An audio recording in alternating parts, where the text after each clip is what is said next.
Okay, hello everybody. Welcome again. I hope you don't get tired to see me in the first.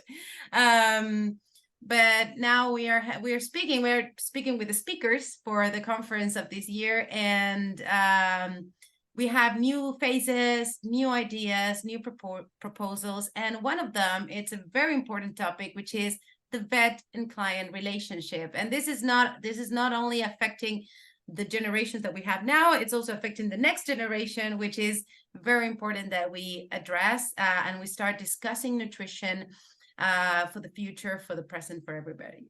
And this is what the conference is going to be speaking about. It's going to be next generation, but it's going to include kittens, puppies, and relationships and vets and everything. So we have Gemma Levy to talk about relationships and discussion, and well, she works in London. She's a conventional vet, which is amazing to have that perspective. We are all always talking about holistic, integrative, and so many tags, but it's good to know a little bit more about her own experience, how she came across nutrition, and why it became important to start discussing it. So thank you for being here today, Gemma, to take this time to speak with me. And thank you.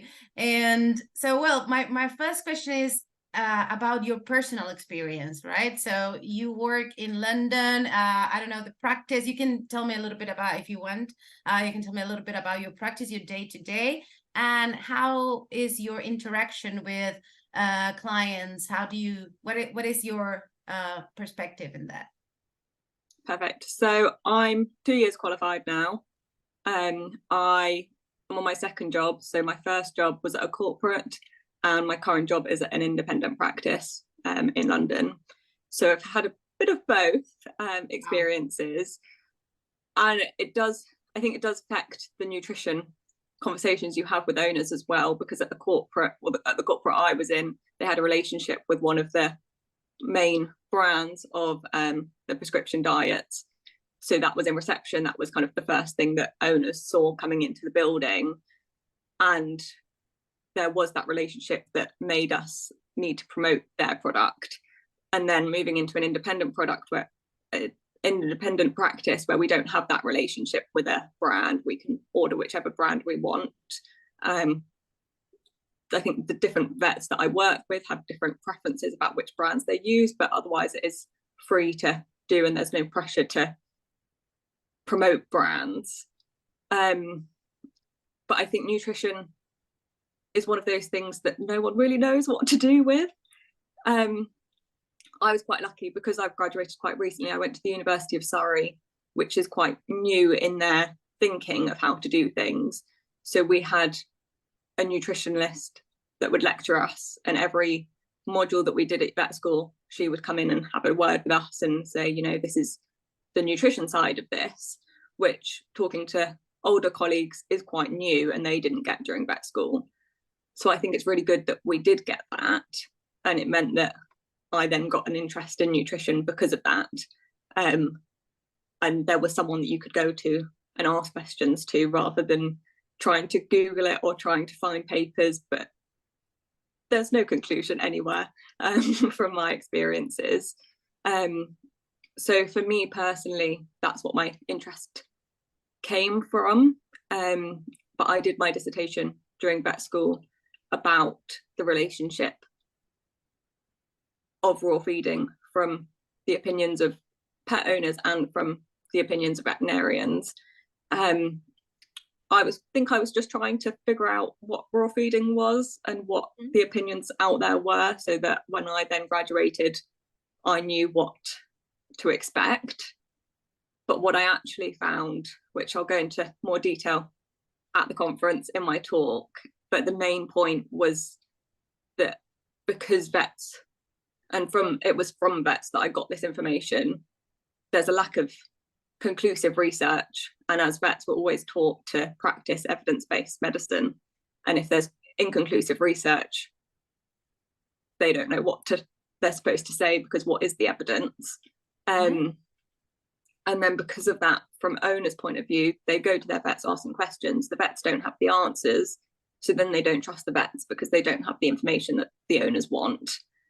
So I then graduated, came into the vet world being worried, I think, with the concern.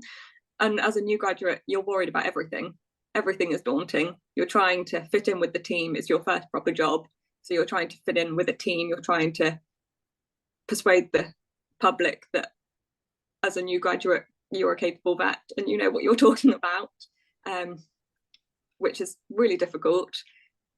And you're trying to remember everything that you were taught at vet school, and then trying to also keep up with research. So it's very daunting coming in to the vet world as a new graduate.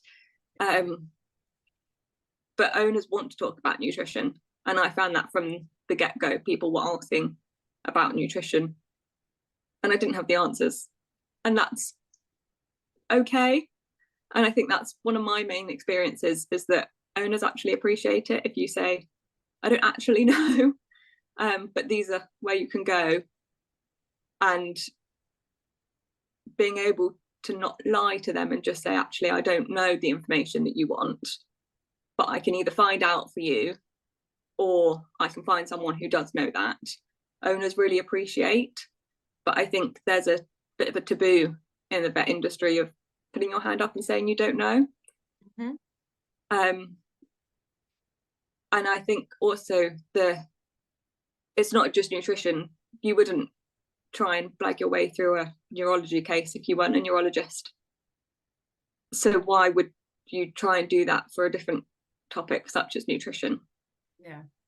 And I've had it that owners, because I think nutrition is a taboo, but owners really want to be able to, nutrition is something they can do at home. So they want to be able to do that because it's an active part in their pet care and their bonding with their pet. Owners do really want to take an active role in that and do the right thing. So when they come to you quite positive and with a good mindset, and a vet says, no, don't do that, do this, or just like says, don't raw feed, end of, it puts owners off, but it would do. And I understand it from an owner's perspective. And I've had it in consults where owners, I say, what diet's your pet on? And an owner will look a bit hesitant and be like, oh, I raw feed, and look kind of cheeky about it. And I'm like, okay, great. What brand? What do you do? Tell me about it.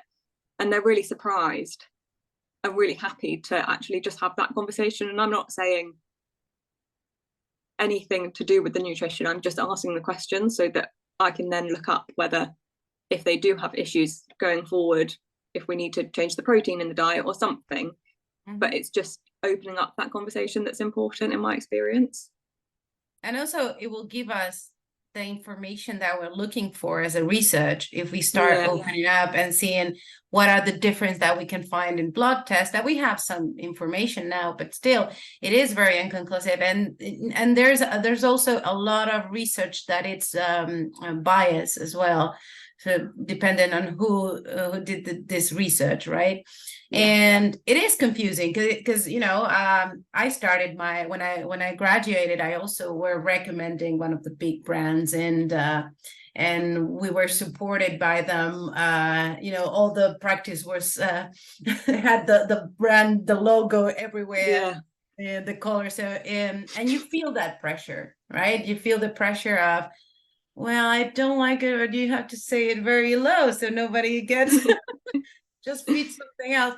And when I encountered the raw nutrition, or actually it wasn't the first thing I found. It was first the grain-free kind of kibble, for example. Then you encountered that maybe a good wet food, especially for cats, right? Because that's what I focus on. And then after that, you see, okay, there, when you start looking into your own nutrition, because that's when I started saying, okay, fresh foods, least processed. So it's kind of you start exploring this new world, but at the same time, you feel that you have to be very evidence-based when you have to educate or tell your opinion. You can have your opinion about something, but then, well, what do I say to the client, right? Or how do I say this to the client? And it's interesting that we should have this more open conversation. And also, what do you think about freely speaking with our own concerns as vets? Well, for example, there are many talks about bacteria and the formulation, if it's complete or imbalanced, because we have so many things stuck in our minds about it, that we don't normally do it for ourselves as humans. Yeah. But we are very concerned about this. But what do you think when this professional it's talking to their clients and speaks about bacteria and formulation? Do you think that they should be freely to speak about their own concerns and give their opinion? And if so, how would you recommend as a conventional vet? Yeah, and I have it with my colleagues all the time. My colleagues know that I don't actively promote raw, but I won't talk owners out of it. And if they're interested, I will then have the conversation and kind of help. If they do want to go to it, then they can absolutely go to it, and I'll help them and guide them towards it. Whereas my colleagues don't always feel the same way, but they're very kind of keen to learn more. So they come to me and they're like, okay, we've always been taught the bacteria risk. If there's an immunocompromised person in the household, don't do it. What do we do? Yeah. And I'm like, okay, give them solutions. Learn how to prepare raw food properly. Learn how to order it, put it in the freezer, how to defrost it. But all those things, if you learn those, or just encourage the owner to contact the company and ask the company who makes the raw food, how should they prepare the raw food? And also just basic hygiene in the kitchen, I think is really missed. And I say to them, it's kind of similar to wet food in a way, that you don't want to leave wet food out all day or kibble, yeah, to get bacteria and get warm, and it's horrible if you actually think about it. But just having some common sense with it and actually being able to talk to owners, and if an owner is worried about the hygiene, ask them to wear gloves or prepare it away from where they prepare their own food, and actually just having that conversation and encouraging owners to think about it is a starting point. Yeah. And I think it is difficult trying to transition into having these open conversations when you're so used to not having these open conversations. But it's a small change, and it doesn't actually take that long in a consult to start talking about it. Oh, it's interesting that I was going to ask you about time, because we are hurried to finish a consultation, start the next one, right? So yeah. How do you manage that? How do you find, as your own experience? Yeah, it is hard, because I do find sometimes I do get carried away and the whole consult turns into a nutrition talk.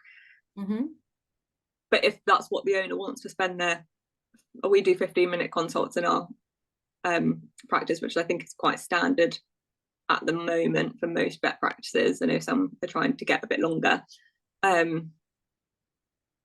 But if they want to spend 15 minutes talking about nutrition, why not?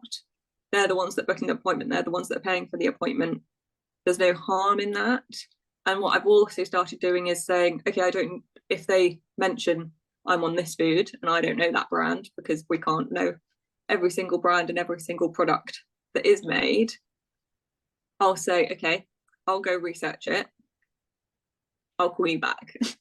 And it's up to the vet whether you charge for that phone call or not, because you can charge for a telephone consult if you want to.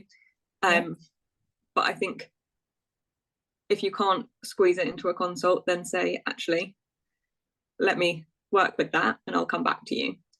And obviously that's a privilege of time, being able to go away and research it. But you would, if they came to you for another condition that was medical and you didn't know about it, you would do the same. So I think my kind of standpoint is seeing nutrition as part of the clinical work, because I feel like it is put to the side and it's not included in the clinical discussions as much. Okay, it's a very interesting. Good to know that that there are vets there trying to push it forward. And well, this is kind of more personal question. I don't know if I'm going to put it out there or not, but Yeah. from the Rfvs point of view, because what I'm listening here is that, you know, we need more research, we need more people to come and you know, and discuss this nutrition thing, right? But from the Rfvs point of view, what would you like to see from us in that, in the future, in the next generation? I think just guidance of how to approach these subjects and the resources to signpost owners to would be helpful, because we can't know everything. But having a website, like a lot of the cat illnesses, I'll say go to the ISFM website because they've got a lot of information. So having somewhere to tell owners, you can do your own research, but this is a reliable source to go to. Okay. Because the other thing I found is most owners will go to social media for feeding advice, and you have no idea who's giving them that information. Yeah. And sometimes it is the right information, but sometimes it's not, and that's really hard. And I think I'm trying to find reliable sources, but it is difficult to know which sources are reliable to send them to. Yeah, totally. It is. I've seen very good information and also really bad in the same group, and usually admins of those groups are people that are knowledgeable, but they cannot be up to, you know, everybody can comment on anything. So in the end, people get comments around. So yes, it is a true concern to have, and we would like to have, you know, more information. We are trying to get there to see, you know, and your talk, I think it's going to open some of those doors in order to get close together. So it's really good to have you on board this on this conference. I hope we didn't say too much of what you're going to say. Not too many spoilers. Okay, good. All right, and well, this is now the last question that I have for you is just to promote yourself a little bit. Where are you looking at for the future? What if you're into a project that you would like to share? Is your moment to shine? If you have something, if you don't worry. But you know, it is your time. Yeah. So as I mentioned, the dissertation I did at university was on the perspectives of raw feeding. That's being collated into a big paper with lots of other similar papers to try and gather information as much as possible. So I'm hoping by the time of the conference, I'll have a bit more information about that, but we'll see. Oh, great. Oh, we'll give you some time to talk about it if you have that there. Yeah, many of us have, you know, the project that we're going to discuss in the conference. We hope to have information ready for that time. So many things to do. Well, it is really nice, really good. Well, you're going to be there in Ilkley with us because Matthew is going to be online, but you're going to be there with us. So I'll get the chance to meet you in person. Be happy to. I'm just going to wrap it up this with always saying the same thing that I said to in all of the videos, is that we are looking to keep doing research with the crowdfundings that we have. We have this 4 paws and £4 for 4 paws. Which is a crowdfunding. We're gathering money for research to send to independent research that we, you know, groups that are working on this, and it would be good to keep raising some money there. Also, we want to go back to London Vet Show, and every single event we would like to be there everywhere, but you know, it has a big cost. So we also have a crowdfunding to get money to go there to speak about raw, fresh, slightly cooked, air dried. We are open. We are also open in our world from raw to other natural sources, as long as it's fresh, as long as we can tailor ingredients and look for and discussing nutrition properly. we are open to different ways of feeding, that it's not ultra processed to say that, but we would like to be there in London Vet Show and other events. And then if you want tickets for the conference, then the website, you can check us there. We're going to have a dinner. We're going to have so much fun on the 11th of November. So we hope to see you all there. Thank you, Gemma, for taking the time to be here today. And I would love to meet you in person in November. You do. Thank you. Thank you for your time. Bye-bye.